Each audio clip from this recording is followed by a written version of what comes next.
What is going on, guys? Today we're building some jack blocks for the Corvette. You're gonna need some hockey pucks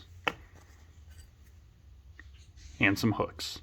And then just take your hook and run it down into the hockey puck.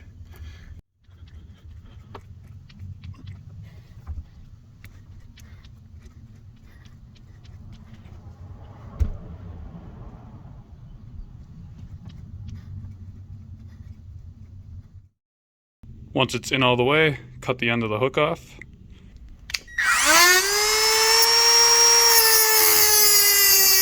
And now that it's cut, you got yourself a jack block. There you go. Now you got yourself a jack block. Probably won't stay in place while you're driving, but you can just put them in when you want to jack the car up.